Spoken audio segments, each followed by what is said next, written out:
자, 봅시다. 122페이지예요. 122페이지. 자, 그래서 우리가 이제 중학교 때는 배우지 않았고요.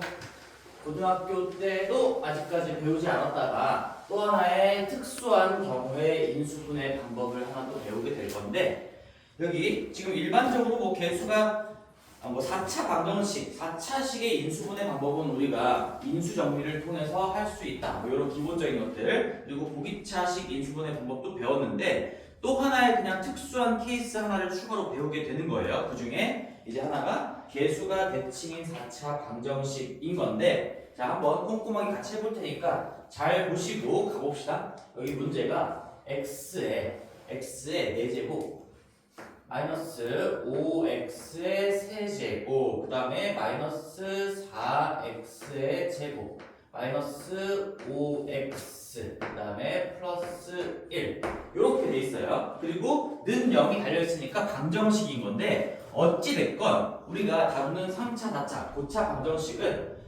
인수분해가 되는 형태만 다루겠다라고 지침서에도 나와 있죠. 그래서 얘도 인수분해를 할 줄 알면 푸는 거고, 인수분해를 할 줄 모른다면 풀지 못하게 될 건데, 자, 일단 이 이름을 좀 얘기를 해줄게요. 우리가 4차식이니까 항이 4차, 3차, 2차, 1차, 0차에서 5개가 있어요. 근데 거기에 가운데 차, 2차 항의 개수를 기준으로 이 마이너스 4를 기준으로 좌우 양쪽이 정확하게 데칼코마니로 똑같죠? 개수가 대칭인 4차식이다라고 부르는 거고요. 걔는 우리 큰 제목은 사실 이렇습니다. 얘를 상반식이라고 불러요. 상반식. 그러니까 우리가 개수가 대칭인 식을 상반식이라고 부르는데, 그 중에서 4차식인 걸 다루겠다 이런 얘기죠. 그러면 상반식 중에서 4차식인 거니까 그걸 그냥 길게 얘기하면 개수가 대칭인 4차식이다 라고 부르는 거고요. 여기다가 는 0을 달아버리면 개수가 대칭인 4차 방정식이다 또는 상반 방정식이다 이렇게 부르면 되겠죠. 자, 그래서 용어를 한번 소개를 해봤는데, 얘 인수분해 방법은 그냥 익힐 수밖에 없어요. 다른 것도 마찬가지지만 인수분해는 유형별로 방법을 익히고 연습하는 방법밖에 없다. 그래서 한번 쭉 해볼게요. 자, 얘는 어떻게 인수분해를 하는가라는 걸 이제 수학자들이 개발을 한 건데, x제곱으로 묶어내는 거예요. x제곱으로 이렇게 묶어냅니다. 그러면 첫 번째는 x제곱, 두 번째는 마이너스 5x, 각 항을 전부 다 x제곱으로 나눴다라고 생각을 하는 거지. 그리고 이제 2차 항은 마이너스 4가 남을 거고, 자, 원래 1차를 2차로 나누는 건 불가능하지만 이제 그냥 x를 분모에다가 쓰면서 이렇게 쓸 거야. x 한 개를 x 두 개로 나눴으니까 밑에 x가 하나 들어가면서 x 분의 5가 될 거고요. 마지막은 x 제곱분의 1이 된다. 이렇게 되겠죠. 다시 거꾸로 곱해봐도 x 4제곱, 마이너스 5x 세제곱, 마이너스 4x 제곱, 마이너스 5x 플러스 1 그대로 된다는 걸 확인할 수가 있고요. 방법이니까 그냥 받아들이셔야 됩니다. 그러고 나서 이제 잘 보면 우리가 앞에서 배웠던 어떤 곱셈 공식을 이용해서 요 x제곱 더하기 x제곱분의 1 요렇게를 한 세트로 바라볼 거고, 그 다음에 여기 마이너스 5x랑 마이너스 x분의 5를 한 세트로 바라볼 거야. 그리고 우리가 무슨 짓을 할 거냐면, 지금부터 자 x 더하기 x분의 1 이 자체를 t라고 치환을 할 거야. 왜? 지금 나는 요 괄호 안에 묶여진 식이 x 더하기 x분의 1 가지고 다 표현이 가능하거든. 곱셈 공식이랑 변형 공식들을 통해서. 그래서 지금부터 한번 표현을 해볼게요. 이 치환을 통해 이제 거쳐가면, 자, 앞에는 그냥 x제곱이라고 써볼게. 앞에는 x제곱이라고 쓰고, 요 안쪽이 자 x제곱 더하기 x제곱분의 1 얘는 요 놈의 통째로의 제곱에다가 2를 뺀 거다라는 곱셈 공식의 변형. 우리 이건 중3 때도 나온 공식이니까 당연히 알고 있어야 돼요. 그래서 지금 핑크색으로 밑줄 친 두 개의 항이 결국에 요거 자체의 제곱에다가 2를 뺀 거니까 t제곱 마이너스 2야. 먼저 써볼게요. t제곱 마이너스 2예요.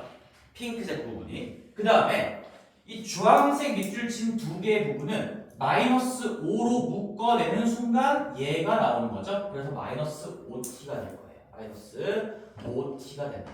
그리고 마이너스 4는 원래 있던 거 따로 있던 거니까 다시 한 번만 이렇게 써주면, 자, 내가 무슨 짓을 한 거야? 여기 지금 핑크색 두 개의 부분을 곱셈 공식의 변형을 통해서 t제곱 마이너스 2로 표현을 한 거고요. 그 다음에 저기 주황색 두 개의 부분을 이걸 마이너스 5로 묶었을 때 얘가 묶이는 거니까 마이너스 5t라고 표현을 한 거죠.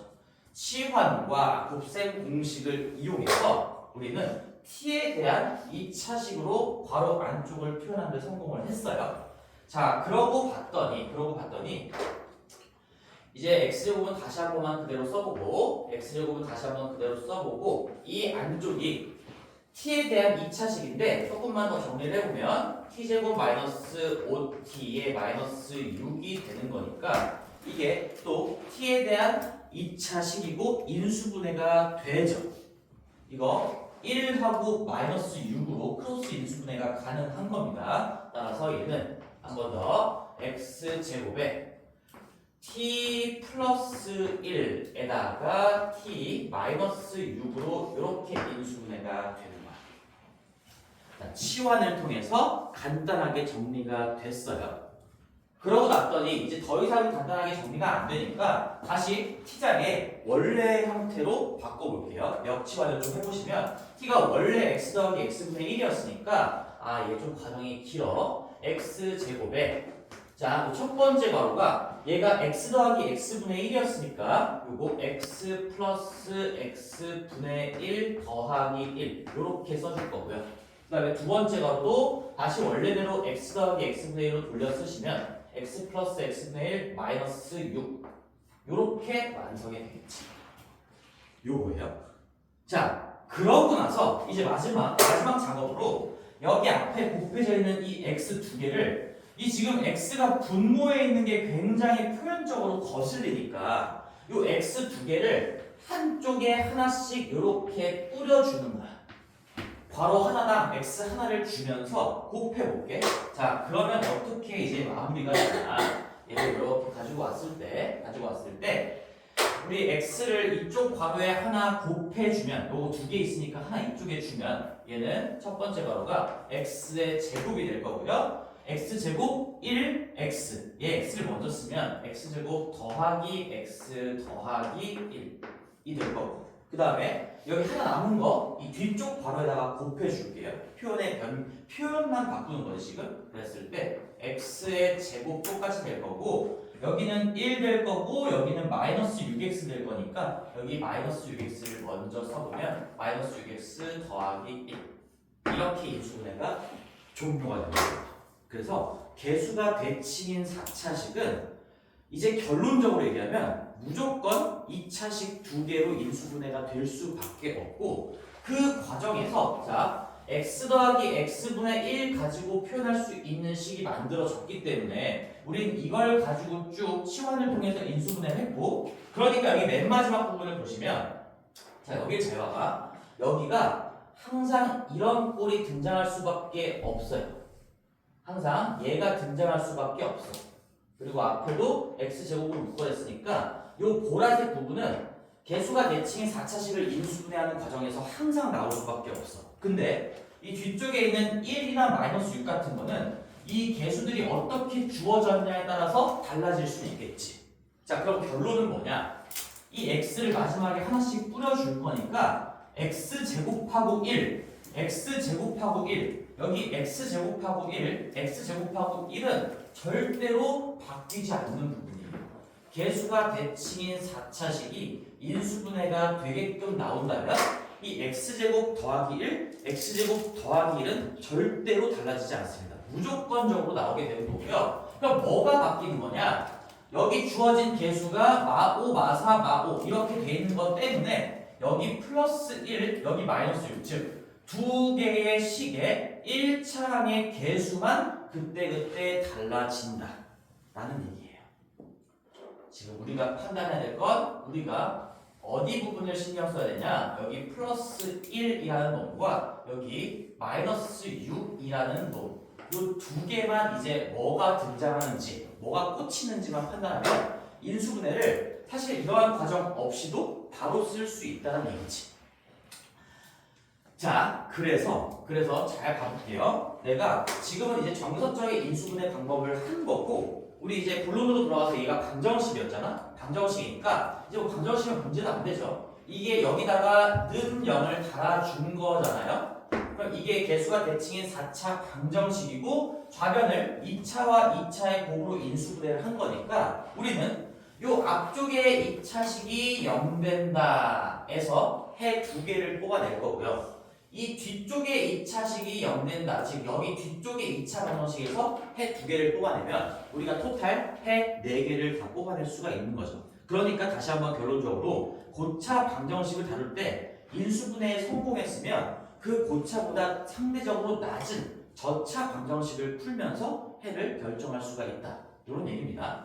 해를 결정해보면 자 이쪽 방정식에서 우리 x제곱 더하기 x 더하기 1은 0이라는 게 이제 이게 인수분해가 더 이상 안 되니까 그냥 근해 공식으로 한번 처리를 해볼게요. 이 앞쪽에 있는 해는 x는 자 1, 1, 1 우리 마음속에 a, b, c니까요 2a분의 2분의 마이너스 1 플러스 마이너스 요거 좀 암산해볼까요? 1 빼기 4니까 루트 3i가 되겠어요.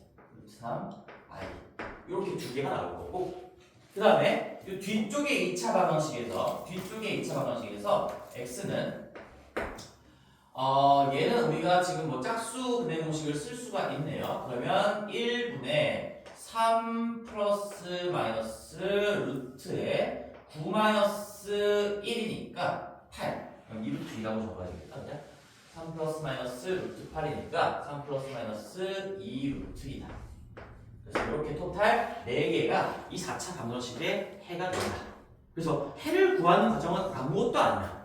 결국엔 여기 고차 방정식 파트는 인수분해를 할 줄 아냐 모르냐를 묻는 거기 때문에 할 수 있다면 그 다음에 뭐 1차 방정식이 나오면 1차 방정식의 해는 뭐 구하시면 되고요. 2차 방정식은 인수분해를 또 한다던가 아니면 근해 공식을 쓴다던가 이런 방법으로 더 추가적인 분석을 할 수가 있겠죠. 자, 그래서 여기까지가 기본적인 내용이었고 우리가 조금 더 나아가 볼게요. 뭘 할 거냐면 자, 거기 공략 왼쪽 공략 포인트 밑에 쪽에 여분 공간이 있으니까 여기서부터 추가로 적어보실 분들은 한번 적어봐도 괜찮을 것 같아. 어떤 거냐면 봐봐. 우리는 지금 배운 게 뭐냐? 내가 지금 설명한 게 뭐냐면 이렇게 인수분해하는 거 당연히 할 줄 알아야 돼. 이것도 할 줄 알아야 되고 서술형으로 문제가 나올 수도 있기 때문에 이걸 정석적인 방법으로 쭉 가지고 갈 줄도 알아야 되지만 우리가 객관식으로 나온다면 속도 있게 처리할 줄도 알아야 돼. 그러면 갖고 와야 되겠지 한 거야. 자, 그래서 이 4차식은 이제 결론을 한번 적어볼게요. 얘는 무조건 x제곱 더하기 ax 더하기 1에다가 x제곱 더하기 bx 더하기 1로 인수분해가 돼요. 반드시 이렇게 된다는 걸 지금 내가 설명했어. 우리 x 더하기 x분의 1이 이렇게 등장할 수밖에 없으니까 하나씩 뿌려주면 여기는 고정이고 요 a랑 b가 주어진 어떤 개수에 따라서 바뀔 수가 있다. 그런데 그 a랑 b만 우리가 판단할 줄 알면 여기 자리에 a, b 숫자를 꽂아 넣으면 인수분해가 바로 종료가 되는 거잖아요. 그치? 그래서 얘를 다시 전개해 볼게요. 이걸 전개하면 처음이니까 한 번만 해보는 거야. x제곱이고 자 전개할 때 내가 하나하나 다 풀지 않을 거야. 4차항, 3차항, 2차항, 1차항, 0차항 동료함끼리 암산할 겁니다. 자 x 4제곱이 나오는 건 이거 두 개의 곱밖에 없어요. 그 다음에 3차가 나올 수 있는 건 이렇게 조합이랑 이렇게 조합밖에 없어. 그러니까 bx 세제곱, ax 세제곱밖에 없어요. 잘 따라와봐. 그래서 여기는 더하기 a 플러스 b만큼의 x 세제곱이고요. 자, 그 다음에 2차항의 개수를 쓸 건데 2차항이 만들어질 수 있는 건덕지는 2차, 0차, 1x 제곱, 그 다음에 ax랑 bx랑 만나서 abx 제곱, 그 다음에 1이랑 x제곱이랑 만나서 또 1x 제곱. 자, 1, ab, 1 이게 2차항의 개수가 될 거예요. 그러면 얘를 한 번에 써보면 ab 더하기 2가 될 겁니다. 다시 한번 1, ab, 1 이게 다 개수로 합쳐질 거니까 ab 더하기 1 더하기 1 해서 ab 플러스 2만큼의 x제곱이 나올 거다. 그리고 그 다음에 어차피 전개하면 이거 상반 방정식이죠? 1차, 0차는 요거 그대로 가져가고 요거 그대로 가져가게 될 거야. 실제로 확인을 해봐도 당연히 이렇게 될 겁니다. 이렇게 나오겠죠. 자, 다시 한번 뭐 확인을 해볼게요. 1차가 나올 수 있는 거는 여기 1차랑 여기 숫자 ax, 여기 1이랑 여기 bx, ax, bx 합쳐지니까 a 더하기 b만큼의 x고요. 상수항은 그대로 1 나오는 거. 그래서 이 꼴을 보더라도 개수가 대칭인 4차식이 된다. 확인할 수 있겠죠? 내가 이걸 왜 결론을 미리 알고 나서 다시 전개를 해봤냐면 뭘 할까 이제? 이게 지금 개수 비교법을 쓸 수 있다는 얘기거든? 자, 잘 보세요. 여기서부터가 이제 중요한 겁니다. 우리가 여기 지금 A와 B를 빠르게 찾는 방법은 개수를 보는 거야. 지금 이 A 플러스 B가 결국에 여기 마이너스 5였다는 얘기예요. 자, 써볼게. 이게 A 플러스 B가 마이너스 5로 주어진 거야. 지금 이 문제 같은 경우에. 그리고 또 하나. 여기 AB 더하기 2. 여기 AB 더하기 2라는 애가 마이너스 4라고 주어진 거야. 그러면 우리 AB 더하기 2가 마이너스 4니까 요거 2만 넘겨서 써보면 마이너스 4에서 마이너스 2를 한 거다. 이걸 다시 한번 계산해주면 마이너스 6이 된다. 요런 얘기겠죠?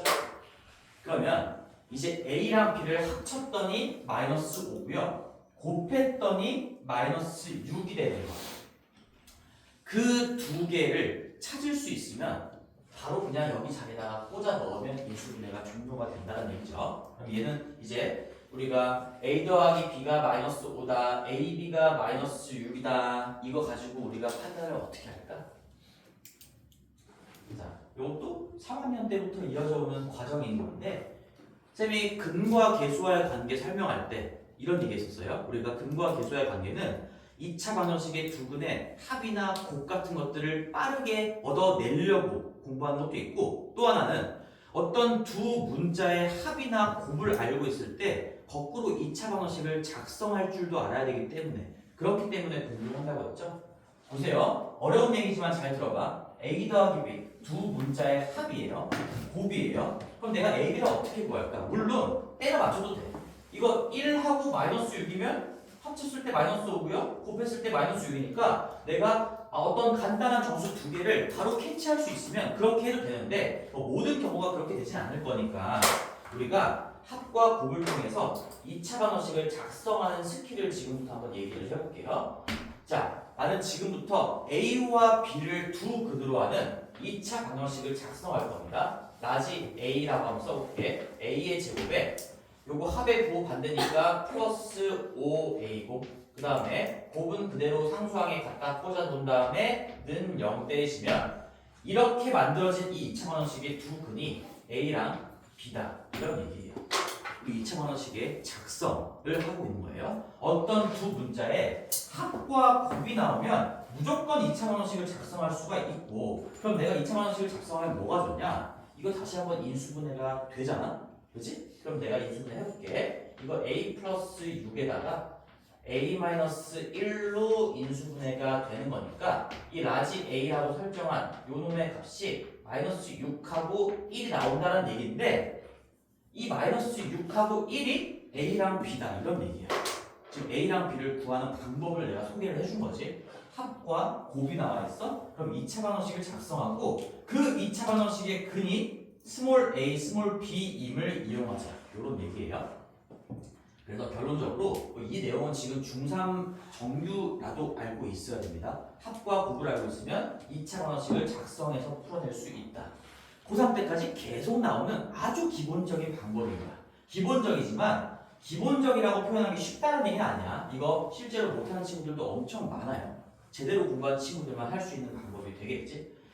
자, 그래서 우리는 AB 값을 구했어요. 마이너스 6, 1. 이거 뭐 자리, 누가 A인지 이런 건 중요하지 않아. 어차피 이 두 개의 숫자를 우리는 여기에다가 꽂아 넣을 거니까 이게 자리가 바뀌어도 어차피 똑같은 식이 되겠죠.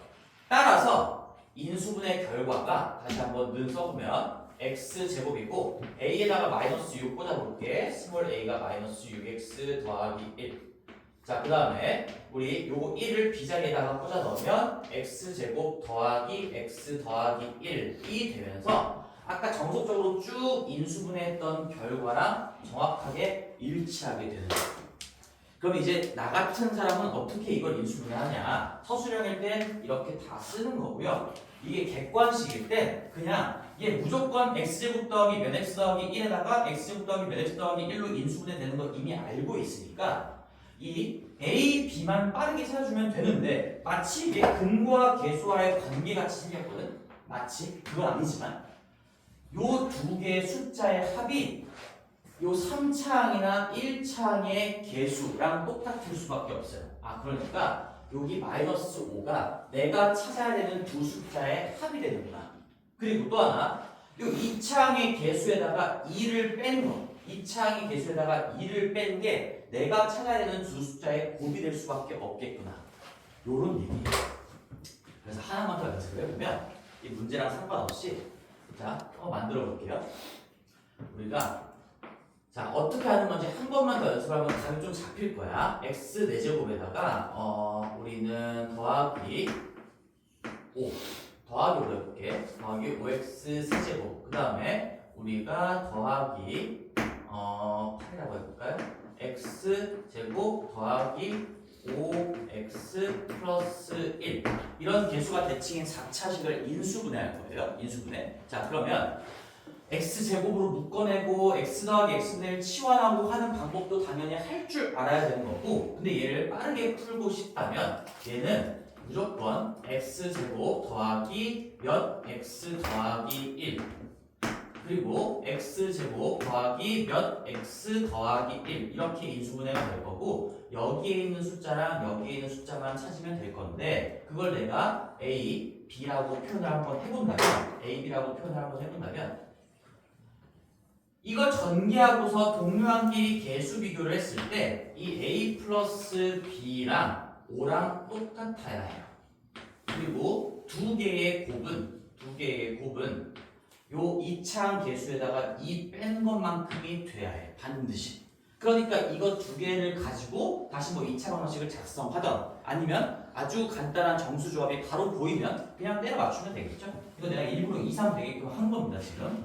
그래서 A랑 B가 2, 3으로 결정됐으니까 여기가 플러스 2x고요. 여기가 플러스 3x. 이렇게 하면 인수분해가 그냥 바로 종료가 되는 거죠.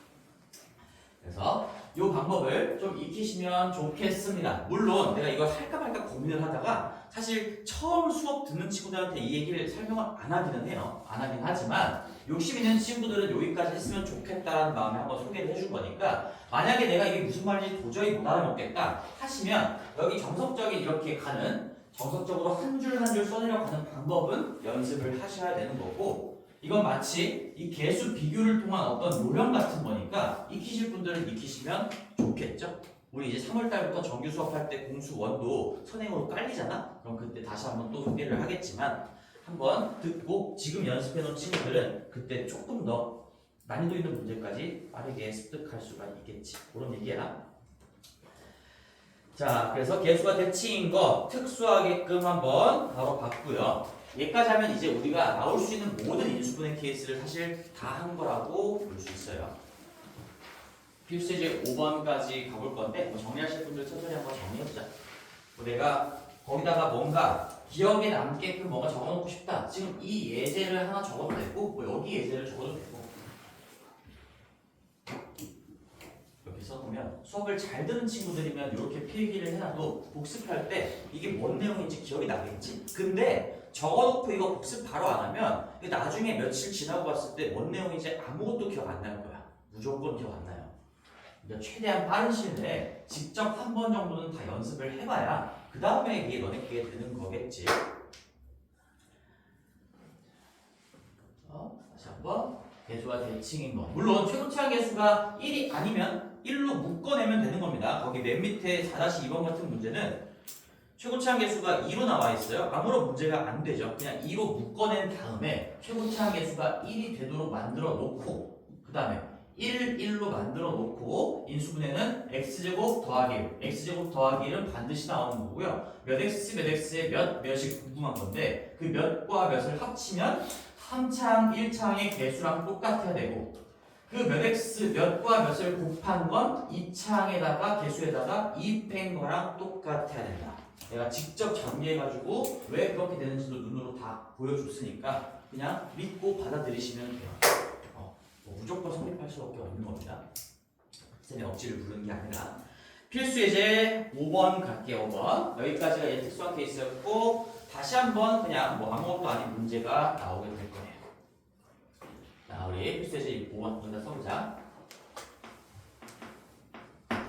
자, 필수 예제 5번을 보시면 x의 세제곱이 있고요. 마이너스 3x 제곱에 마이너스 ax 플러스 2는 0이라는 방정식이 있는데 자, 원래 같았으면 여기 왼쪽에 있는 이 3차식, 좌변에 있는 3차식을 인수분해 하겠지? 근데 개수를 하나 숨겨놨죠? 그러면 이것도 우리가 중학교 때도 많이 봤던 패턴이지? 대신에 뭘 하나 알려줬어?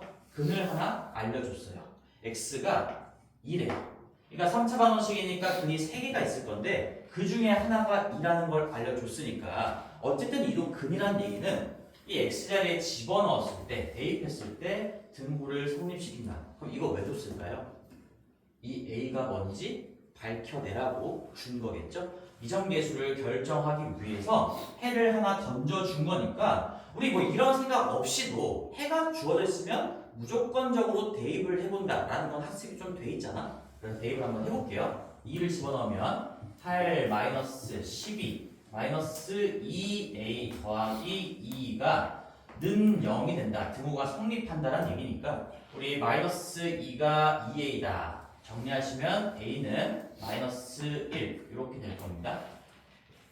그쵸? 그래서 이 결정되지 않은 개수 값을 결정을 했어. 마이너스 1인 게 밝혀졌으니까 이제 더 이상 a라고 쓸 필요가 없겠지. a 자리에 마이너스 1을 갖다 꼽아보자. 그러면 이 본식이 어떻게 되는 거냐? 본식이 여기 위에다 좀 써볼게요. 본식이 x의 세제곱에 마이너스 3x 제곱에 a 자리가 마이너스 1이니까 이거 플러스 x가 되겠죠? 플러스 x 플러스 2는 0이다. 이렇게 모든 개수들이 다 밝혀졌어요. 그 전까지의 문제들은 개수가 원래 다 밝혀진 형태로 줬으니까 바로 인수분해를 하면 됐지만 지금은 일부러 개수를 하나 숨겨놨으니까 근을 주면서 얘를 구해보고 그런 다음에 결정하고 인수분해하세요. 이런 패턴의 문제가 되는 거지. 어렵지 않아? 따라올 수 있어요. 자, 그럼 이제 다시 인수분해 문제가 돼버렸네요. 이거 인수분해 해볼게요. 그럼 x 한 문자에 대한 고차식이니까 당연히 인수정리야. 당연히 인수정리. 기본 공식의 구조가 아니라면.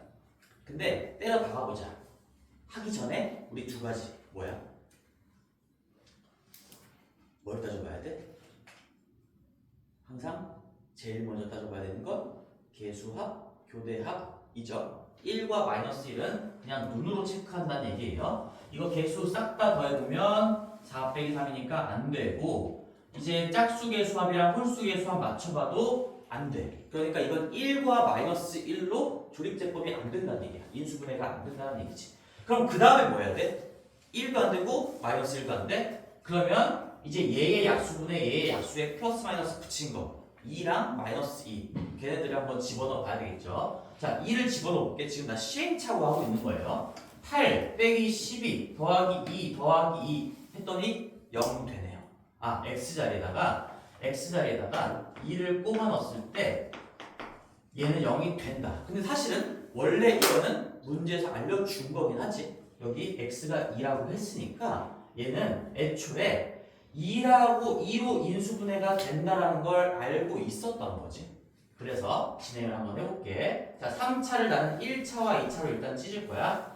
근데 하나가 x-2라는 건 시행착오를 통해서도 알 수 있었지만 애초에 사실 준 거기도 해요. 2가 해가 된다는 건 이 좌변에 있는 3차식이 x-2라는 폭탄을 가지고 있다.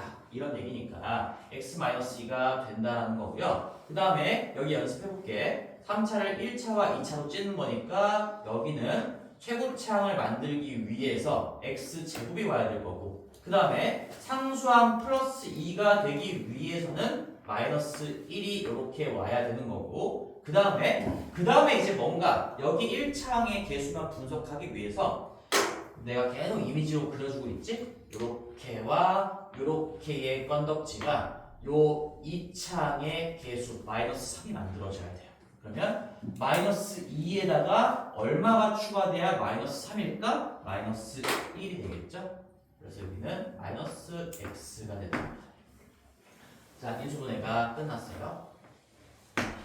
자, 그러면 나머지 두 분을 구하시오라고 했으니까 주어진 한근 2 때문에 우리가 x-2를 인수로 갖는다라는 거 알고 있었고, 그 다음에 나머지 두 분은 당연히 이쪽, 이 뒷부분을 0으로 만드는 곳에서 이 뒷부분이 0이 된다는 이 2차 방정식에서 나머지 두 분이 나오게 되겠지. 그럼 이제 뭐 인수분해가 된다면 할 수 있겠지만 더 이상 안 되니까 근해 공식으로 마무리해야 되겠네요. 따라서 요 2차 방정식에서 나오는 문제에서 요구하는 나머지 두 분은 여기에다가 근해 공식을 적용을 하시면 2분의 우리 마음속에 A, B, C가 1 빼기 1 빼기 1인 상황이니까 이 A분의 마이너스 B 플러스 마이너스 루트에 B제곱 마이너스 4AC 하시면 5가 나올 겁니다. 그래서 정답은 2분의 1 플러스 마이너스 루트 5가 된다. 이렇게 두 개가 나옵니다. 이게 나머지 두 분이었다. 뭐 문제의 정답에는 두 개를 그냥 따로따로 구분해서 쓴 거고, 실제로 해설지, 정답지에다가 이렇게 적어도 정답 처리되는 거예요. 이거 플러스 마이너스라는 게 이게 복부호죠. 플러스 달고 있는 거 하나랑 마이너스 달고 있는 거 하나 두 개를 그냥 같이 써준 거니까 이렇게 해도 두 개를 다 쓴 거나 다름이 없어요. 자, 그래서 이제 5번이었고요. 결국엔 얘는 근이 주어지면 근이 주어지면 대입을 해서 뭔가 정보를 얻어낸다. 그 다음에 똑같이 그냥 인수분해해서 방정식을 푼다. 이게 답니다. 이런 생각들은 중3 시험 때도 굉장히 중요하게 작용하는 거니까 다시 한번 이런 마인드를 잘 정립해 놓으세요. 뭔가 근이 주어지면 대입을 하면 어떤 정보가 뽑히지 않을까? 라는 생각. 오케이. 자, 그래서 여기 나머지 한번 해보시고 필수예제 6번을 갈 건데 필수예제 6번도 중요해요. 필수예제 6번에서 조금 더 시간을 한번 써볼게. 자, 우리가 필수예제 6번 하기 전에 잠깐 2차 방정식 중3 과정을 한번 복습을 해볼게요. 우리가 2차 방정식이 있는데 2차 방정식의 해의 형태, 근의 형태가 중근이다. 서로 같은 두 근 또는 중근이라고 표현한다면 두 개가 겹치는구나 라고 얘기할 수 있겠죠. 왜냐면 2차 방정식은 어차피 해가 두 개예요. 그러니까 겹쳐봤자 둘이 겹치는 것밖에 안 돼서, 자, 2차 방정식의 중근은 만약에 중근이라는 표현이 나오면 얘는 이중근일 수밖에 없어요. 두 개가 겹친 형태인 이중근일 수밖에 없어요. 2차 방정식의 중근은 그렇다는 얘기야. 근데 이제 3차 이상으로 가잖아? 그럼 얘기가 조금 달라져. 뭐냐? 봐봐. 3차 방정식이면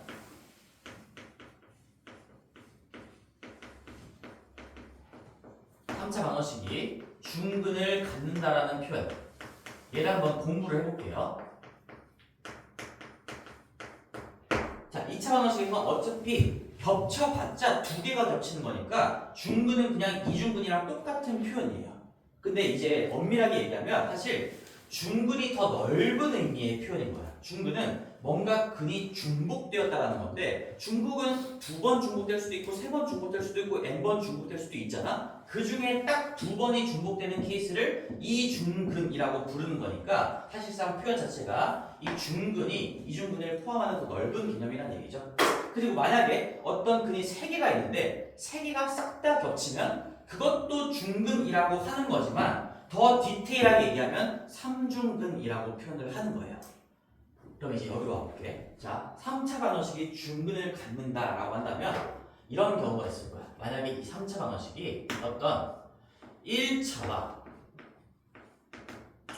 2차의 곱으로 이렇게 인수분해가 된다라고 생각을 해볼게요. 인수분해가 되는 것만 나올 거니까 반드시 될 거예요. 그러면 이 3차 방정식이 만약에 중근을 갖는다라고 하면 어떤 케이스가 가능한 거냐면 여기 잘 봐. 이 2차 방정식 여기 뒷부분에 있는 이 2차 방정식 쪽에서 그냥 중근이 나올 수 있겠지. 그치? 여기에 판별식을 때렸더니 0이어서 이 2차 방정식의 근이 두 개가 중복돼서 이쪽에서 중분이 나올 수도 있어요. 따라서 판별식이 0이다. 이럴 수도 있는 거고. 근데 이것만 있는 게 아니야. 이것만 있는 게 아니라 봐봐. 내가 요 1차 방정식은 0이다. 1차식은 0이다라는 쪽에서 나오는 근을 알파라고 한번 이름을 붙여볼게. 그리고 여기 두 근을 베타랑 감마라고 한번 이름을 붙여볼게. 그러면 이제 3차 방정식이 중근을 가지려면 여기 베타 감마가 이렇게 겹치는 판별식이 0이 되는 경우도 있겠지만 여기에 있는 이 1차 방정식의 근 알파랑 이 둘 중에 뭔가랑 이렇게 겹칠 수도 있어. 알파랑 베타, 알파랑 감마가 똑같아도 이건 중근이 되는 거고, 심지어 알파, 베타, 감마가 다 같아도 중근이 되는 거겠죠. 이건 세 번 겹치니까 뭐 3중근이라고 표현해야 되겠지만 어쨌든 중근이라고 표현한다면 이중근이나 삼중근들을 다 포괄하는 개념이기 때문에 나는 지금 두 번 이상, 두 개 이상 겹치는 모든 경우를 다 생각해 줘야 된다는 얘기죠. 그래서 두 번째 경우는 뭐냐? 지금 얘기하는 겁니다. 여기 두 개가 겹치면 일단 두 개 이상 겹치는 게 확보가 됐으니까 중근을 갖는다라고 할 수도 있는 거고, 만약에 여기가 판별식이 0이 아니더라도 이 알파가 이 둘 중에 뭔가랑 같아지기만 하면 어쨌든 두 개 이상이 겹치는 상황이니까 중근을 갖는 거예요. 그걸 어떻게 표현하냐? 이 알파가 뒤에 2차 방정식에 해가 되면 됩니다. 이 2차 방정식에 해가 베타랑 감마라고 했잖아. 근데 내가 알파를 여기 2차 방정식의 x자리에 꼽아 넣는데 등호가 성립해? 그럼 이 알파는 베타나 감마 중에 누군가랑 겹친다는 얘기겠지. 알파가 이 2차 방정식의 해가 된다면, 그래서 내가 이렇게 쓸 거야. 이 2차 방정식을 여기를 내가 만약에 ax제곱 더하기 bx 플러스 c라고 표현을 한다면 이 알파를 이 2차 방정식의 x자리에 꼽아 넣었을 때 등호가 성립해야 돼요. 그럼 a 알파 제곱 더하기 b 알파 더하기 c는 0이 되면 이래도 3차 방정식의 중근을 갖는다라고 할 수 있겠고, 케이스는 이렇게 두 가지가 있어요.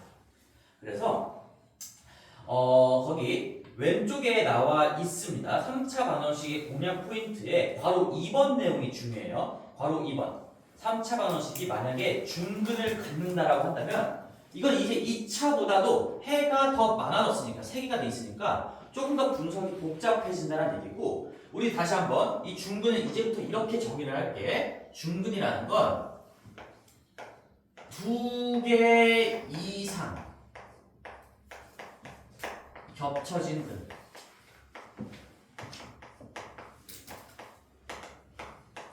이라고 생각을 하셔야 돼요. 2차 방정식, 우리가 중상과정 할 때는 2차 방정식밖에 안 했으니까 어차피 이거는 두 개밖에 안 나와요. 그러니까 겹쳐봤자 두 개가 겹치는 거죠. 겹친다라는 거의 최소값이 2잖아. 우리가 하나가 겹친다 이런 표현을 안 쓰는 거니까 두 개부터 이제 겹친다라는 표현을 쓸 수가 있는데 3차 방정식은 근이 3개이기 때문에 그 두 개 이상 겹치는 케이스가 나름 다양하게 나온다 이런 얘기죠. 그래서 요 2차 방정식 자체가 중근을 가질 수도 있고 이중근을 가질 수도 있는 거고요. 아니면 요 알파랑 둘 중에 뭔가랑 같아도 중근인 거니까 이 알파가 뒤쪽의 방정식에 해가 돼도 되는구나. 케이스가 두 가지가 있어요. 그러면 이 두 가지 케이스에서 정답도 뭔가 두 가지가 나오겠죠? 그 두 가지 정답이 모두 정답이라는 얘기죠.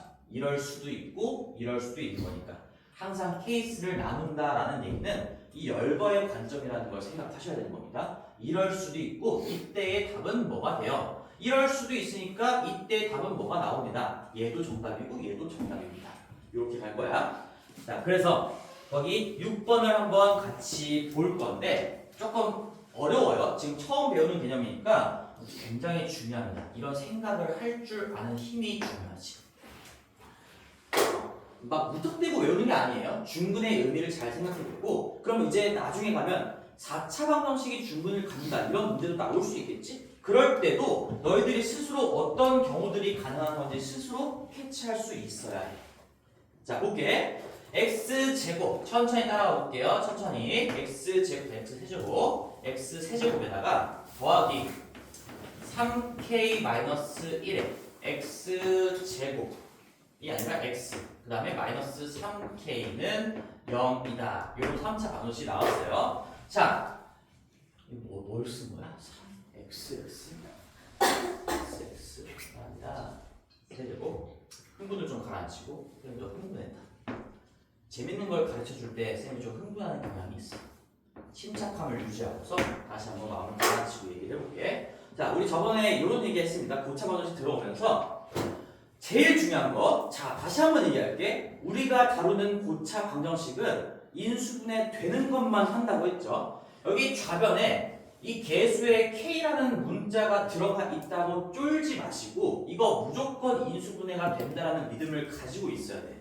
그리고 찬찬히 내가 배운 걸 처음부터 적용을 해보는 거야. 개수합, 교대합 그게 안 되면 최고차항 개수분의 상수항의 약수 플러스 마이너스 붙인 것들 이런 것들을 집어넣어 보면서 0 되는 값을 찾아야 되는데 일반적으로 이 개수에 문자가 포함되어 있으면 플러스 마이너스 1이나 플러스 마이너스 2에서 거의 끝나요.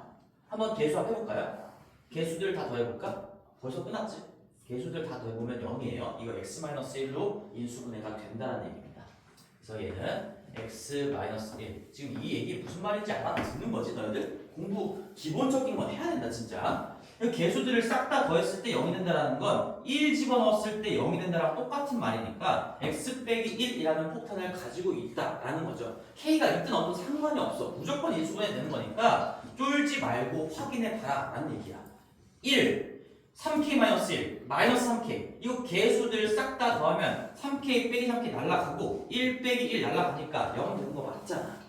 그래서 x-1 반드시 가지고 있을 수밖에 없고요. 그 다음에 여기는 x제곱이겠지? 그 다음에 이 상수항이 마이너스 3k가 되려면 여기는 플러스 3k로 끝나야겠죠. k에 쫄지 마세요. 너희들이 마이너스 1에 뭘 곱해야 마이너스 3k가 되는지 이런 걸 판단 못하지 않잖아. k라는 거에 쫄지 말자, 두려워하지 말자. 얘는 숫자에 불과합니다. 그 다음에 여기 1창의 개수도 또 해줄게. 또 계속 연습시킬 거야. 요렇게가 2창의 개수랑 똑같아야 되는데 2창이 지금 없어요. 0이란 얘기지. 그럼 여기 마이너스 1개에 얼마가 추가돼야 0개가 되는 거야? 플러스 1개가 되는 거야. 플러스 1x가 되는 거야. 그래서 뭐 이미 앞에서도 얘기했죠. 3차를 1차와 2차로 인수분해하는 건 너무 많이 나올 거다. 그래서 내가 맨 앞쪽에 인수분해 파트에서부터 빌드업을 해왔어요. 이렇게 인수분해하는 거고요. 뭐 이게 도저히 안 되면 조립제법으로도 해야 되겠지만 조립제법을 하지 않는 걸 추천을 해요. 그래서 얘가 0이 된다. 자, 그러면 문제에서 요구하는 게 이제 얘가 중근을 갖도록 하래. 중근을 갖도록 해보자. 이제 방금 배웠던 거.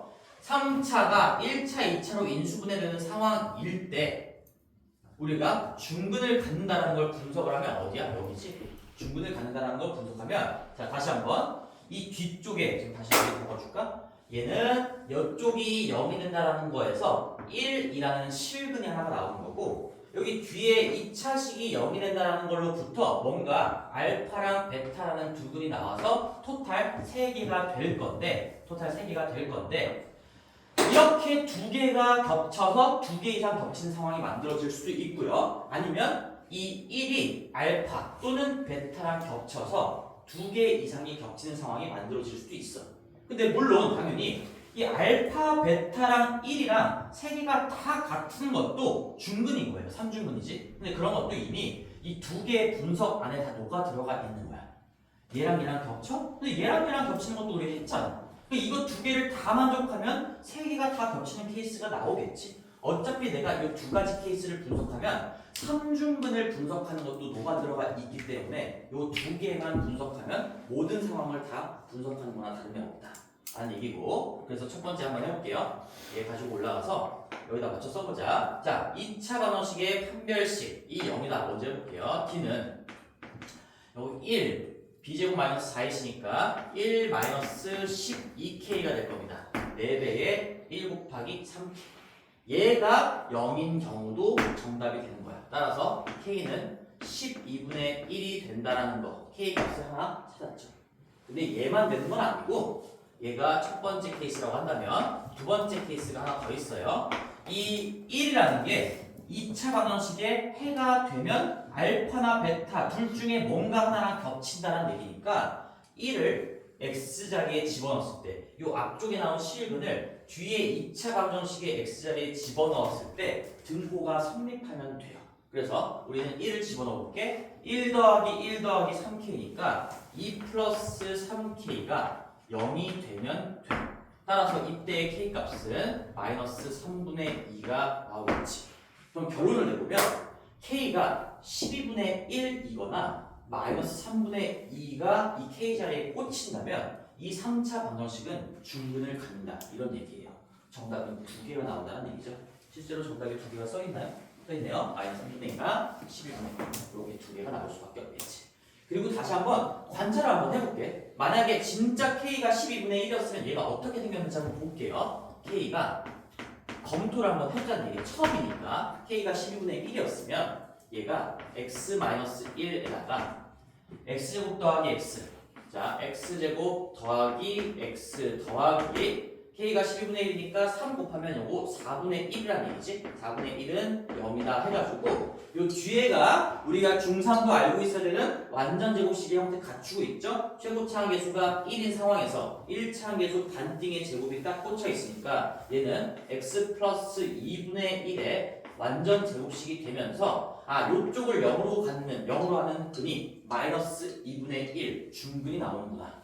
그죠? 중근 나오는 거 확인할 수 있었고요. 그 다음에 k가 마이너스 3분의 2일 때도 진짜로 중근을 갖는지 한번 확인을 해보면 마이너스 3분의 2라면 x 마이너스 1에다가 뒤쪽이 x제곱 더하기 x에 3배 곱한 거니까 마이너스 2가 되겠죠. 이렇게 생겨먹었다는 얘기야.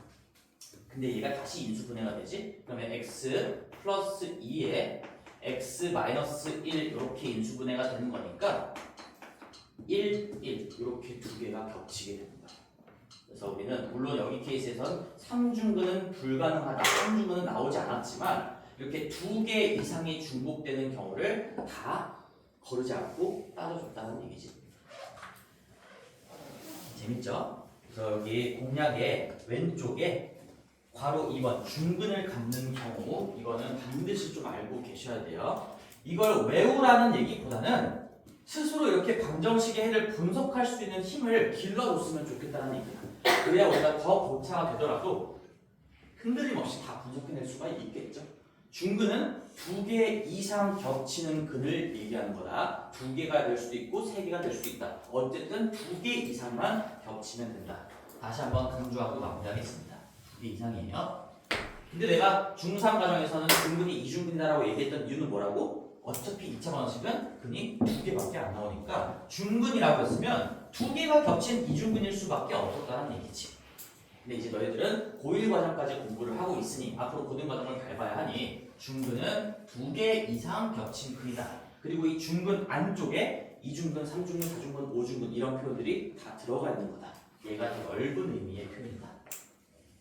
기억하세요. 자, 됐고요. 필수예제 7번. 요거는 일단은 조금 넘길게요. 활용 문제니까 너희들이 스스로 식을 작성하고 인수분해 하면 되는 건데 일단 넘기겠습니다. 3차 방정식의 활용은 매번 나오는 거니까 내가 또 뭐 더 해줄 말이 없어서 그래. 자, 그리고 126쪽을 가서 여기 조금 하고 첫 번째 시간을 종료를 할 건데, 자, 3차 방정식의 이제 근과 계수와의 관계예요.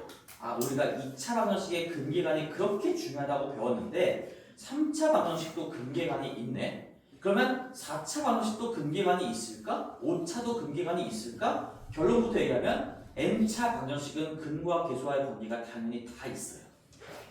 왜 다 있을 수밖에 없는지도 이미 빌드업을 잘 해놨으니까 한번 설명을 좀 꼼꼼히 들어보세요.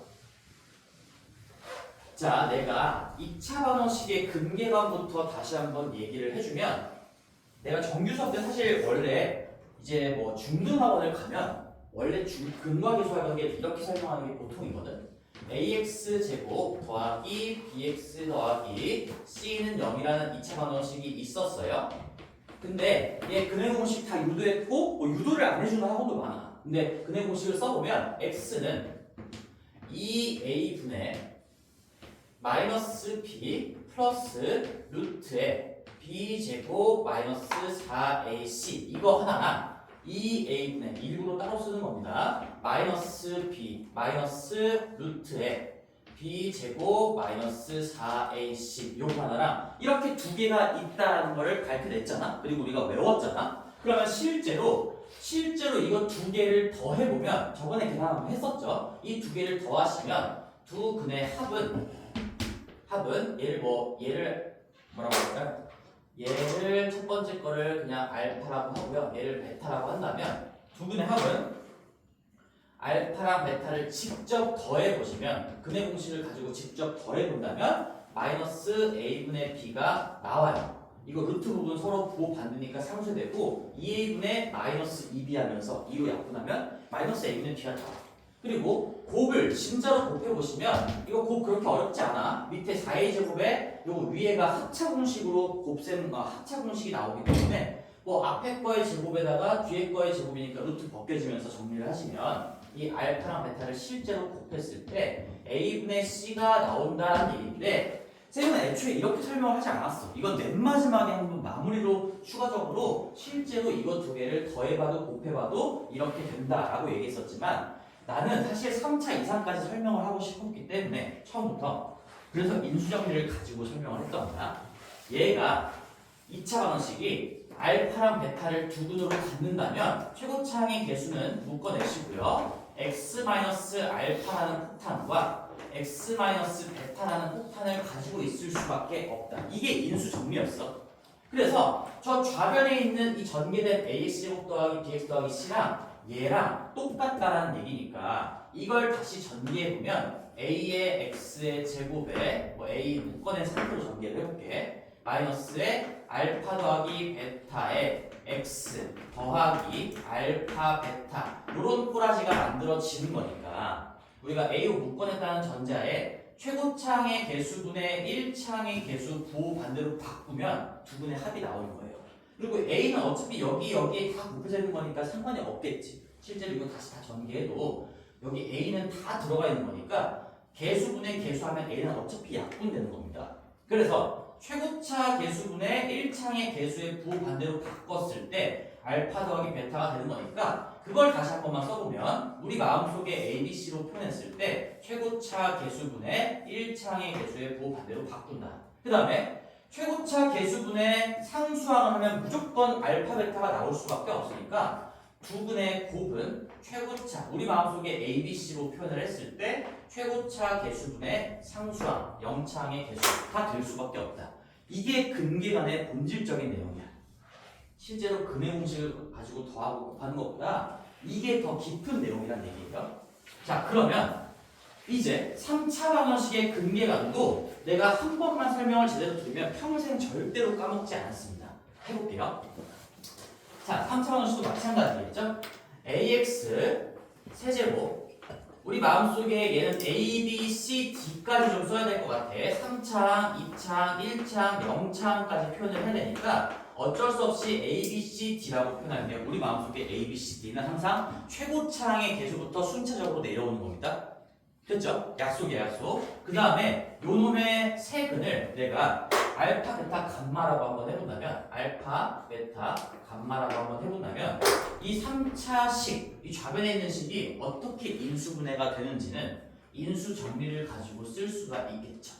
알파를 집어넣었을 때 0 된다, 베타도 0 된다, 감마도 0 된다는 얘기는 최고차항 개수 a로 묶어냈을 때 x-알파라는 폭탄, x-베타라는 폭탄, x-감마라는 폭탄을 가지고 있을 수밖에 없다.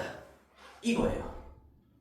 그래서 얘를 다시 한번 전개를 해보면 a는 묶어낸 상황에서 내가 중괄호로 전개를 한번 해볼게요. 그리고 이거 기본 공식 형태입니다. 이거 곱셈 공식에 x 빼기 어쩌고 x 빼기 어쩌고 x 빼기 어쩌고 있으니까 뭐 공식을 알고 전개를 해도 되고 공식을 몰라도 어차피 괄호끼리의 곱셈은 괄호 한 개당 하나씩 뽑아서 곱하기로 연결하는 거잖아. 그치? 그래서 내가 x를 뽑아내면 x의 세제곱이라는 최고차항이 만들어질 거고요. 여기 x 숫자 뽑으면 마이너스 감마 x제곱, 마이너스 알파의 x제곱, 마이너스 베타의 x제곱 나오는 거니까 얘는 마이너스로 묶었을 때 알파 더하기 베타 더하기 감마의 x제곱이 될 수밖에 없고요. 그 다음에 괄호 3개 중에 한쪽에서만 x를 뽑고 나머지 2개에서 숫자를 뽑으면 베타 감마 x, 알파 베타 x, 알파 감마 x 이런 것들이 나옵니다. 따라서 그걸 정리를 해보시면 알파 베타 더하기 베타 감마 더하기 감마 알파의 x가 나올 거고, 맨 마지막 다 숫자를 뽑아서 곱하기로 연결하면 마이너스 알파 베타 감마, 이렇게 전개가 마무리가 돼요. 자, 다시는 전개할 일 없어. 근데 내가 뭘 볼 거냐? 이제 최고차의 개수에다가 다음 차의 개수의 부호를 반대로 바꾸면 세근의 합이 나온다는 거예요. 반드시. 그래서 이건 지금 내가 전개를, 인수정리를 통해서 전개를 하고 눈으로 비교를 하는 거기 때문에 절대적으로 성립하는 관계식이 되겠죠. 따라서 알파 더하기 베타 더하기 감마라는 건 우리 마음속에 최고차 개수 분의 다음 차 개수의 부호 반대로 바꾼 거니까 얘분의 얘의 부호 반대로 바꾼 거 마이너스 a분의 b가 나올 수밖에 없는 거고, 그 다음에 이 알파 베타 감마에서 두 개씩 둘끼리 곱한 다음에 합친 게 내가 둘씩의 합이라고 부를 거야. 그러면 알파 베타 감마 더하기 감마 알파, 이렇게 둘씩의 합은 최고차 개수 분의 다음 차 개수가 될 수밖에 없어서 우리 마음속에 A, B, C, D로 얘기한다면 A분의 C가 될 수밖에 없어요. A분의 C가 될 수밖에 없고, 마지막으로 이 세 개씩의 합, 즉 세 개를 다 곱한 것끼리의 합은 어차피 세 개씩의 조합이 알파, 베타, 감마밖에 안 나오니까 얘는 최고차 개수분의 다음 차 개수의 부호 반대로 바꾼 거가 될 수밖에 없으니까 A분의 D에 마이너스 붙인 게 될 수밖에 없다. 자, 여기까지만 자세하게 설명하고 이제부터는 너희들이 기억을 하는 거예요. 어떻게 기억할 거냐면, 자, 너희들이 그전까지는 2차 방정식의 근계값만 배웠지만 3차, 4차, 5차, 6차, 7차, 100차 다 마찬가지고 이 근들의 한 개씩의 합, 이제부터 내가 두 분의 합이라고 안 부를 거고 그냥 한 개씩의 합이라고 부를게. 근들을 그냥 한 개씩 다 따로따로 덧셈을 했을 때 이 한 개씩의 합은 항상 이렇게 나올 수밖에 없어. 4차 방정식의 네 근의 합도 마이너스 a분의 b가 무조건 될 수밖에 없습니다. 인수정리에 의해서 전개를 했을 때. 자, 근데 대신에 이 a, b의 의미는 좀 다르겠지? 그지? 여기에서는 얘가 2창의 개수고 얘가 1창의 개수였고, 여기서는 얘가 3창의 개수고 2창의 개수야. 그래서 몇 창의 개수로 기억하는 게 아니라 무조건 한 개씩의 합은 최고차 개수분의 다음 차, 이렇게 기억하는 거야. 그러면 이제 일반화가 가능한 거야. n차 방정식의 근과 개수와의 관계는 모든 근의 한 개씩의 합은 무조건 최고차 개수분의 다음 차 개수에 마이너스 붙인 거다. 내가 이미지로 한번 표현을 해보면 이렇게 되는 거죠. 최고차 개수분의 다음 차 한 다음에 부호 반대로 바꾸면 이게 근들 한 개씩의 합인 거예요. 여기서도 마찬가지. 최고차 개수분의 다음 차의 부호 반대로 바꾸면 이게 한 개씩의 합이 되는 거고, 그 다음에 밑에는 이걸 내가 이제 두 개씩, 곱이라고 안 부를 거고요. 두 개씩의 합이라고 부를게. 근들 중에 두 개를 뽑아서 곱하기로 연결했을 때 나올 수 있는 건덕지들끼리 다 더한 거. 근데 얘는 애초에 근이 두 개밖에 없으니까 두 개를 곱하기로 연결해서 만들어지는 덩어리가 얘밖에 없어요. 그러니까 뭔가 더하기 얼마 이렇게 할 수가 없다는 얘기죠. 두 개씩의 합이라고 부를게요. 근들 중에서 두 개를 뽑아 곱하기로 연결한 다음에 그렇게 만들어질 수 있는 덩어리끼리 합친 거다. 마찬가지죠. 두 개씩의 합입니다. 알파, 베타, 감마. 우리 조합 공부했으니까 세 개 중에 두 개를 뽑는 경우의 수는 32, 31이니까 이렇게 세 가지가 나온다는 거 조합으로도 얻을 수가 있겠죠. 그래서 얘는 두 개씩의 합. 마찬가지예요. 둘끼리 더하는 건 무조건 A분의 C가 나올 수밖에 없고 얘는 최고차분의 다다음차가 된다는 얘기죠. 최고차분의 개수지 개수 다다음차. 그리고 이렇게 말로 기억하는 것보다도 이미지로 기억하는 겁니다. 최고차 개수분의 다다음차. 무조건 최고차가 분자에 따르는구나. 그리고 그 다음 걸 분자에 올리면서 바꾸면 하나씩이야. 그 다다음 걸 분자에 올리면서 부를 그대로 가져가면 두 개씩이야. 그 다다다음 거를 분자에 올리면서 부를 바꾸면 세 개씩이야. 근데 여기는 근이 애초에 세 개가 안 나오니까 세 개씩의 합이 나올 수가 없었던 거야. 그러니까 여기서 근과 개수와의 관계에서 세 개씩이야 이런 표현이 불가능했던 거고요. 여기는 이제 3차 방정식이니까 여기서도 가능하겠죠. 세 개씩을. 그러면 이 세 개 중에 세 개를 뽑아서 곱하기로 연결할 수 있는 경우의 수가 3C3 한 가지밖에 안 나온다는 얘기고 그 한 개 자체의 합은 마이너스 A분의 D가 될 수밖에 없는데 최고차함 개수분의 다다다음차가 된다. 근데 이제 눈치를 챘을 거예요. 규칙성을 파악했을 거야. 무조건 근계가는 이렇게 쭉 가는 거야. 4차건, 100차건, 1000차건 근들의 한 개씩의 합은 반드시 최고차함 개수분의 다음차 개수에 마이너스 붙인 거고요. 둘씩의 합은 최고차분의 다다음차의 플러스, 셋씩의 합은 최고차분의 다다다음차의 마이너스. 만약에 4차 방정식 이상이어서 근이 4개가 있다면 넷씩의 합은 최고차분의 다다다음차에 다시 플러스. 맞불 번갈아 가면서 항상 분모는 최고차항의 개수. 그 다음에 분자는 다음차, 다다다 이런 식으로 간다는 얘기지. 그럼 이제 4차 방정식의 근계가는 더 이상 설명할 이유가 없겠죠. 이게 규칙성입니다. 그래서 이렇게 말로 기억하는 것보다 이 이미지를 떠올리셔야 되니까 예분의 예에 마이너스 붙인 게 하나씩이야. 예분의 예에 플러스 그대로 유지하는 게 두 개씩이야. 그 다음에 맨 마지막 예분의 예에 다시 바꾸는 게 세 개씩의 합이야. 실제로 얘를 맹목적으로 안내하는 게 아니라 고수들도 다 이런 식으로 판단을 해요. 예분의 예 마이너스 플러스 마이너스 플러스 마이너스 플러스 번갈아가면서 내가 필요한 정보를 끄집어낼 수 있어야 되겠죠. 자, 그러면 우리가 이제 근계관을 배웠으니까 잠깐 앞에서 배운 것들에 대한 얘기를 한번 복습을 좀 해볼게요. 우리 보기차 방정식이라는 걸 배웠거든. x의 4제곱 예를 들어서 3x 제곱 더하기 4는 0이다. 이걸 보기차식 중에 4차식이라고 얘기를 하는 거고요. 는영 붙이면 이게 보기차 방정식이 되는 거지. 그래서 보기차 방정식은 보기차식은 이걸 2차식으로 보고 크로스로 인수분해 하거나 개수조합이 안 맞는다면 더하고 빼기를 통해서 인수분해 한다라고 얘기했었고, 근데 내가 이제 여기에다가 플러스 x제곱에 마이너스 x제곱을 붙여가지고 뭐 인수분해를 한다는 거는 내 인수분해 그냥 빠르게 해볼게요. 얘는 x제곱 플러스 x 플러스 2고요. 그 다음에 x제곱 플러스 2에다가 x를 한번 뺀 거니까 이렇게 인수분해가 됩니다. 근데 인수분해가 되는 건데, 자 봐봐. 이제 근계관을 배웠으니까 여기에 알파, 베타, 감마, 델타 이 네 개를 다 합치면 얼마가 될까? 모든 근들의 합.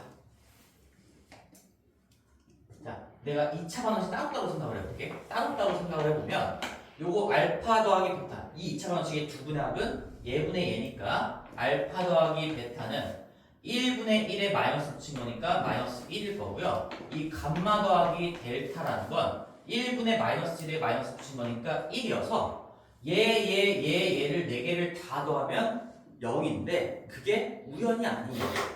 우리가 이 네 근의 한 개씩의 합은 최고차 개수분의 그 다음 차의 반대로 바꾼 거라고 했죠. 여기 3창의 개수가 0이어서 1분의 0의 부 반대로 바꾼 거니까 네 근의 합은 이렇게 안 해봐도 0이라는 걸 바로 얻을 수가 있다는 얘기야. 그런 것들. 그러면 네 근의 곱은 얼마일까요? 네 개 다 곱하면 물론 여기 각각 알파, 베타는 요 2차 방정식의 근계관에 의해서 1분의 2고요. 여기 감마랑 델타도 마찬가지로 1분의 2니까 이거 4개를 다 곱하기로 연결하면 4가 된다는 걸 확인할 수 있지만 그냥 여기서 바로 예분의 맨 끝에 거 이게 4개씩의 합이 되겠죠. 그래서 그냥 바로 4라는 걸 얻어낼 수 있다. 이런 거야. 이런 거. 그래서 근계관까지 이제 장착이 되면 우리가 인수분해를 하면서 분석하는 건 당연히 할 수 있다는 전제하에 추가적으로 뭔가 근들의 합이나 곱에 대한 정보를 더 빠르게 얻어낼 수도 있다라는 얘기죠. 그래서 이게 근계관에 대한 내용이었고 굉장히 자세하게 설명을 했던 건데 126쪽을 한번 볼게. 126쪽.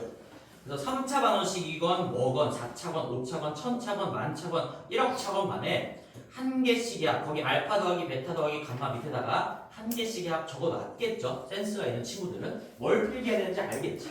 한 개씩의 합, 두 개씩의 합, 세 개씩의 합 이런 표현들을 해놔야 일반화하면서 너희들이 나중에 복습할 때도 절대로 까먹지 않는다는 얘기예요. 이걸 문자로 기억하면 되게 어려워 보여.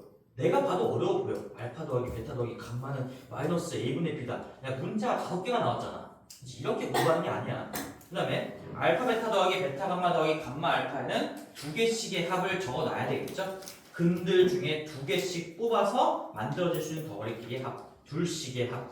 그 다음에 알파 베타 감마 밑에는 셋씩의 합이라고 적어놔야겠죠. 그렇게 한다면 항상 최고차 계수는 무조건 분모에 깔리는 거고요. 한 개, 두 개, 세 개, 네 개 순차적으로 나왔을 때 다음, 다다다음, 다음, 다다음, 다다다음, 다다다음 이런 식으로 간다. 그리고 부호는 맞불, 번가라고 해서 나온다. 첫 번째 스타트 부호가 마이너스라는 것만 좀 기억을 해줘야 돼요. 한 개씩의 합은 마이너스 a분의 b. 요것만 잘 기억하면 그 다음 번 요 플러스 a분의 c, 마이너스 a분의 d, 플러스 a분의 e, 마이너스 a분의 f, 플러스 이렇게 계속 나간다는 얘기지. 자, 그래서 밑에 난 요거 2번까지 같이 설명을 한 거죠. 알파, 베타, 감마를 근으로 하면 인수 정리에 의해서 그렇게 인수분해된 형태로 쓸 수가 있고요. 전개한 다음에 개수 비교를 하시면 왜 근계관이 그렇게 나오는지 다 설명할 수가 있다.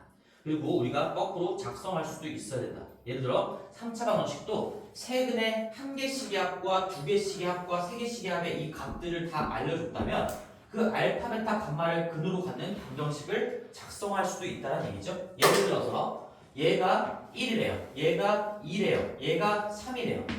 그러면 이 알파, 베타, 감마를 근으로 하는 3차 방정식은 어떻게 생겼을까? 최고차항 계수를 1로 얘기를 했을 때 요거 부호 반대로 꽂아주시고 요거는 그대로 꽂아주시고 요거는 반대로 꽂아주신 다음에 는 0 달아주시면 이 3차 방정식의 근이 알파, 베타, 감마가 될 수밖에 없다. 근계관을 이용해서 거꾸로 방정식을 작성하는 방법. 여기서도 했었죠? 요게 1이고 여기가 2라면 우리는 x제곱 최고차항 계수는 어차피 1로 맞춰주고 아니라면 곱해주면 되는 거니까 요거 부호 반대로 바꾼 거 꽂아주고 부호 안 바꾼 거 그대로 상수항에 꽂아준 다음에 는 0 다시면 이게 알파, 베타를 두 분으로 하는 2차 방정식이 된다. 거꾸로 작성하는 거죠. 자, 그리고 3번 내용도 마찬가지입니다. 3차 방정식의 혈례근의 성질, 우리 2차 방정식에서 배웠던 거랑 동일하다. 그래서 내가 정규 수업 때도 2차 방정식의 혈례근의 성질이 아니라 그거 n차 방정식으로 바꾸라고 했었어요. 우리가 개수가 전부 다 유리수다라는 전제조건만 충족이 된다면 하나가 무리근일 때 반드시 그놈의 켤레 무리근도 근이 될 수밖에 없다라고 얘기했었고요. 그 다음에 개수가 전부 다 실수라는 전제조건을 충족하고 있다면 한 근이 복소근일 때 그놈의 켤레 복소근도 반드시 근이 될 수밖에 없다. 그래서 거기 괄호 1번과 괄호 2번에는 뭐에다가 밑줄을 다시 한번 쳐야 될까요? A, B, C, D가 유리수일 때 거기가 중요한 거죠. 전제 조건. 그래서 무리수의 켤레근의 성질을 적용할 수 있으려면 무리근의 켤레근의 성질을 적용할 수 있으려면 유리수 개수 조건을 충족해야 한다. 그 다음에 복소근에다가 켤레근의 성질을 적용할 수 있으려면 개수가 실수인 실수 개수 조건을 충족해야 한다라는 거. 굉장히 정규 때도 강조했으니까 다시 한번 읽어보시고 다음 페이지로 한번 넘어가 볼게요. 다음 페이지. 표시 이제 8번입니다. 여기까지 하고 잠깐 쉴까요? 그럼 우리 요 쉬는 시간 동안 요거 좀 기억하는 게 요거 쉬는 시간에 좀 지금 나중에 집에 가서가 아니라 이거 내가 지금 기억하라고 이렇게 자세하게 설명을 한 거예요. 규칙성만 잘 기억하신 다음에 한 개씩의 합, 두 개씩의 합, 세 개씩의 합 이런 식으로 간다라는 거 지금 머릿속에 집어넣으세요. 잠깐 쉬자. 몇 시야? 빠졌어? 3시 15분이네. 3시 22분까지 쉬겠습니다.